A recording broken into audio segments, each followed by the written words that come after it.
AI দিয়ে নিজের পাশে মেয়ে লাগিয়ে পিক বানিয়ে যারা সেই পিক সোশ্যাল মিডিয়াতে আপলোড করেন তাদের উদ্দেশ্যে বলে শুনেন, আপনারা কি এআই দিয়ে নিজের পাশে মেয়ে লাগিয়ে নিজেকে স্মার্ট প্রমাণ করতে চান, নাকি আপনাদেরকে যে বাস্তবে কোনো মেয়ে পাত্তা দেয় না তাই এআই সাহায্যে মেয়ে লাগিয়ে নিজেকে সান্ত্বনা দিতে চান?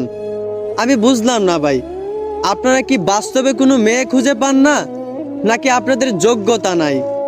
একটা কথা মনে রাখিয়েন, এআই দিয়ে নিজের পাশে মেয়ে লাগিয়ে সেই পিক সোশ্যাল মিডিয়াতে আপলোড করা এটা কোনো ভদ্র ছেলের কাজ হতে পারে না, হোক সেটা রিয়েল অথবা এআই। একজন ছেলে শুধু তার বউয়ের সাথে পিক তোলার অধিকার আছে, বাকি মেয়েদের সঙ্গে কিন্তু অনুমতি নাই। এবার হোক সেটা রিয়েল অথবা এআই। অতএব নিজের ফ্রেমে কোনো মেয়ে রেখে সেই পিক সোশ্যাল মিডিয়াতে আপলোড দিয়ে নিজেকে অভদ্র প্রমাণ করিয়েন না। আশা করি বুঝতে পারছেন।